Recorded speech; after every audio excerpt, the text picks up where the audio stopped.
Well, Jake, if you told me that the team was going to lose their starting quarterback, who was the Valley's leading passer after 7 games, and still be in position to win a district championship, I would have said you were nuts. And that may be the situation that we have, though, isn't it? Yes. Veterans is hanging tough behind Landry Gilpin. Yeah, and I guess if you're gonna lose your starting quarterback, it's always good to have the coach's son.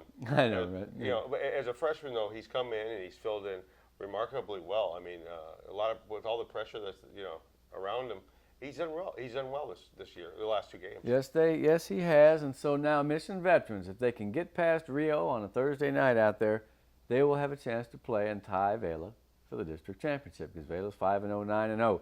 But I'm telling you what, that Rio team is some kind of something. They remind me of Hannah in comparison because they're always scrapping with you. They're always close.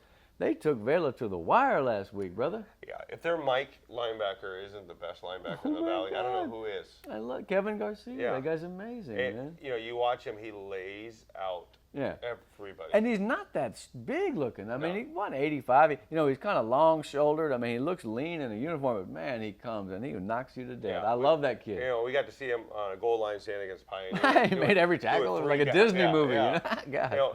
And they've been impressive. I mean, they had the win, or they could have had the win against Vela, that timeout that kicked a field goal, and that poor kid, man, guy thought he was so happy and had to try it again, and that's when the talent kicked in because Vela got 3 kids all over that one and made him miss it. They went through. There were 3 gaping holes in that right side. In the rain like that, it's hard to make a placement from 36 yards, and I feel for them. I'll tell you what, they almost had 500 yards. Yeah. They ran all over that Vela defense. Yeah, and, it's a wake-up call for Vela. Gerardo, Rico, Suave, Garcia. Where did he come from, man? Gee whiz, that guy was fast. I'll tell you what, Jason Pettis, a quarterback, was running like a champ. Rio looked very good. Their problem was they got inside the 30 3 times, inside the 40 another time. They just couldn't make the scores. And that's a credit to the Vela defense because it came up with the stops when it needed. Yeah. And Vela stole that game, because it looked like Rio had that game. Incredible. And, Well, they led 26-21. Yeah. Then they thought they'd taken the lead. I mean, I'll tell you what, Arguelles, though, Michael Arguelles for Vela. I don't know if we have the video on that, but look, he caught a little screen and at about the 15, and he came on in to the 5, and a bunch of guys jumped him. Just pushed him in. Oh, man, he carried him. I mean, a dude as strong as a bull, and he just wanted it. And it was like, he got it? We got it. I think the sidelines went bananas. Vela had, 263? That's one of their lowest outputs. 27 points is the lowest output. But here's the deal. They made the plays when they had to, and they got the win, and they're undefeated. You can't always win every game 50-0, man. Mm-hmm. People are expecting too much from those group of kids. It ain't like they're going to be the champions every 20 minutes.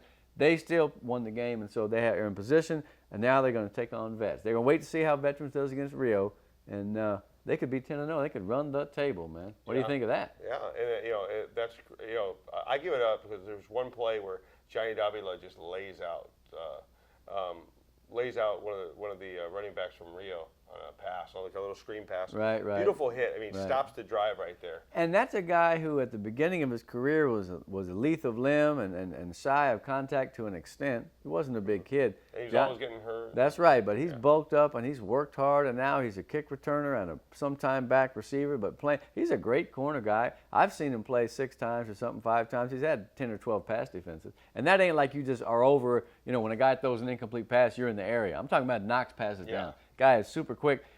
They've got performers on defense. Taylor Clow rhymes with Powell. He's a great player, and how? I feel like Dr. Seuss, man. You watch number 6 for Vela. He's one of the best players in the Valley. I promise you he'll bring the wood, man. That guy from the edge, when he gets to sitting there on the edge, and you can see the quarterback going, oh, boy, what do I do? Who's got this guy? Ryan Rodriguez, same type of player. Their problem is, and I'd say problem, you can run on that team in the middle. Yeah. Ever since John got hurt, John Trevino, they're susceptible to being gashed in the middle a little bit, which is, they've got some good linebackers, but they're both outside linebacker types in size. Yeah. They don't have a big kid. Now, John was dressed out against Rio. He didn't play. I would expect to see him play against Mission Vets. He had 120 tackles last year as a junior. So, I mean, and here's the thing. When you don't have a great defense, if you lose your best player right in the middle like that, it's like pulling the plug, If he comes back and he's ready to play, then that makes them better. I think actually Vets playing Rio actually helps Gilpin out because Landry Gilpin, that is, because he'll get to see a great linebacker in the middle. 3 of them. They That's- got a great yeah, crew. That's going to be, they're going to be stunting. They're going to be coming, blitzing. man. That little Yeah. 38, that strong safety, that little skinny kid for real was everywhere. He was pounding people. Yeah, and they're going to bring it. They're going to bring the heat, and it's going to be a learning situation for Gilpin because he'll be able to see stuff that he's going to see exactly against Vela. Right. And so if he can read it, it's going to Make a decision and don't doubt yourself. We're going to talk a lot more about that game when it gets close. But the fact of the matter is, each game that a new guy can play with his mates and get a little bit more comfortable with how it goes, and like you said, be exposed to a good defense in Rio, it'll help veterans. Yeah. But that's still going to be a tall order. Well, all right, let's take a look at the other games because to me, Roma and Pioneer is a tremendous game. Yeah, that one's for the 4th seed. You really. would think it has a lot to do with because Roma's 2-2. Pioneer's 2-3. This is the last game for Pioneer. They got to get it done. They got to win this game, man. Yeah. They're on that 3-game losing streak. They've played pretty well in each of them, and so they got to make it happen. They almost had Sherryland, didn't they? Yeah. And see, here's the thing too. Sherryland is 2-2 right now. If they beat Valley View, they'll be 3-2.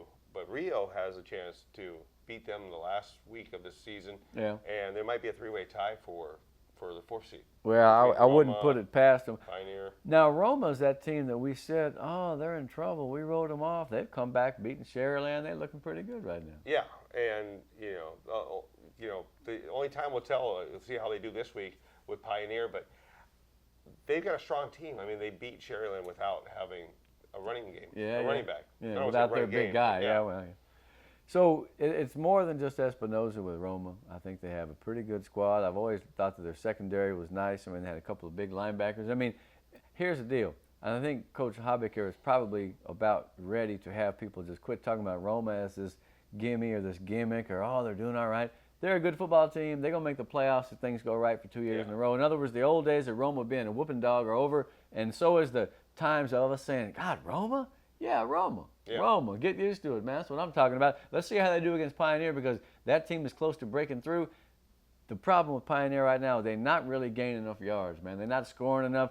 They're not tough enough in the trenches because they're young and they're lean. And so when they get bigger, like I said, I'm not trying to say next year, but watch out because when they get bigger and stronger and faster like Vela did from year 2 to 3, they're going to be ugly, man. Yeah, and they played some strong games. I mean, they played Vela strong. They played Sherryland strong. This is one of those games that they have to have. Yeah, they got to, man. And so if you want to make that Cinderella story complete and make the playoffs in your second year, it's all out in front of you. Now let's go to 32. Oh, by the way, if you're looking at playoff pairings down the road, then keep an eye on the Alice Coyotes because they are the linchpin to that district up there. That 35A is some kind of crazy mess, man. Cal Allen lost. Yeah. Flower Bluff, rising from the grave, Flower Bluff beat Cal Allen. Gregory Portland's still alive. There's 6 teams that are still alive. It's amazing. Boy, I'll tell you what, we're going to have to hustle if we want to get a piece of any of those teams in the second round of the playoffs. I'm not saying we will. I'm not saying we won't. But that's a tough group this year. Yeah. That should be 2 districts. Good gracious. All right, let's go to 32-5A. Pace is going to play at Ed Couch. Obviously, Ed Couch is looking good for a playoff spot. In fact, I think they've clinched that 4-1. They're in, but now will they be able to tie for that district title? Yeah, and the injury bug has hit them. Segura got hurt in the last game. Yeah. I'm not sure how long he's going to be out, but right now, with the Pace game, you almost want to use it as survival, man. Yeah. Just win that game and stay survive. Healthy. Yeah, stay healthy. Yeah. I'm not saying play your backups. I'm just saying. If anybody were going to play their backups, then Ed Couch would probably have a pretty good chance of being good. I still say that Pace has some athletes. Man, every game, Luis Rodriguez will break one. Yeah. So you got to not let him break 3 because Ed Couch didn't play that good against PSJ Southwest. They got out of there with a win, 21-15. Right now, they're kind of limping around a little bit, and they have for several weeks. So, gosh, if they need to get back at it because Donna's coming up, and let me tell you, man, Donna is nasty right now. Donna's a class act of they're the tough. 5As. Besides Vela, they're the class. They're the other team. How'd you like to see Donna play Vela? It's probably not going to happen. We'll never know, though. Well, Donna North. Talk about it. Yeah, I know you want to talk they about got that. the win, man. I'll tell you what, Richard Gomez is good for a long play a game. Dominic Ochoa, the big rumbling back, is good for 160 yards. Donna North got that win finally. Congratulations to them. Good, because now they got to play Donna. Good, man, okay. Hey, put some momentum. Have fun this week and just let it all hang out because nobody expects you to win. Fine, big deal. You know what? Stranger things have happened. Go shock the world, Donna North. And, of course, the Redskins are like, really? You're going to say that on our show, man? What's Yeah. up? Yeah, but look, I mean, they haven't had a varsity program very long, and for them to get that first win, especially with the weather conditions the way they were, you couldn't even get to the game because Weslaco was flooded, Harlingen was flooded. You see them pictures of the paper of Weslaco? Gee whiz. So if you had a pontoon, you could have got there. But here's the thing. I mean, what they've done has been incredible. Coach Salceda and his team. Tommy Salceda. He should feel great. It was a big week for Tommy's, right? Tommy got to see it. Lincoln had a big win. We didn't mention his name, but hey, everybody's going to get there sooner or later. That's what I love about football, and so what I love about life, man, is that sooner or later, every dog's going to rise up and take a bite. I think it's fantastic.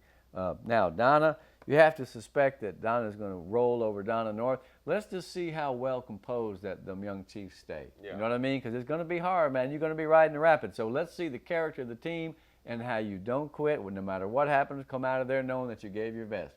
Maybe it'll be surprising, maybe not. I hope for Porter's sake, Saturday's not surprising because they've got the winless Bears on their schedule, and they can pretty much wrap it up because if they beat them, they finish with Mercedes. Porter needs to win this one just to be on the safe side. Don't underestimate the Bears. That's all I got to say. Yeah, and Mercedes has probably one of the tougher games of the week, which is PSG Southwest. Well, again, the Dow Joneser, PSG Southwest starting to come around. They gave Ed Katz a fight, and boy, wouldn't you know they'd like to beat Mercedes because they can win 2 and be 4-3. And if Porter loses 2, they'll be 3-4. So they probably blew their playoff spot. The coach said a couple of weeks ago. But I think they can still manage to sneak in. Yeah. So bottom line is they're going to want to win the football game of it. That's right.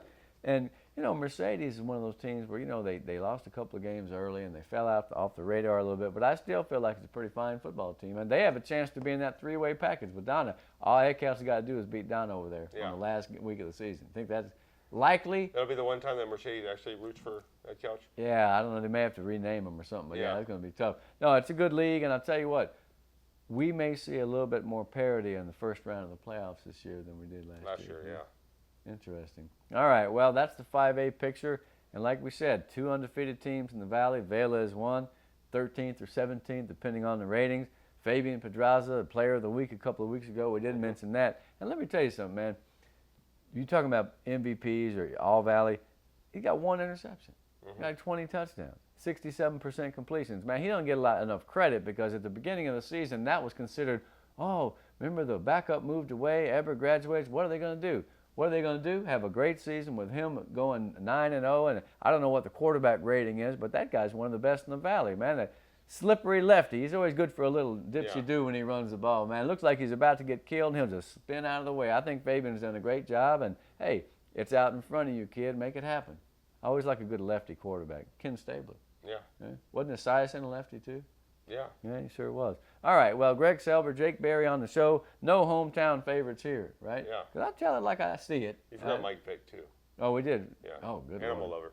All right, anyways. Oh, God. Hey, he's only about 112 now. Yeah. Okay, let's come back and talk about 4A and 3A and beyond.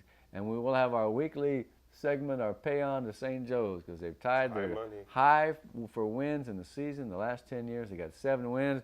But here come the Buttons of Central Catholic next on the show.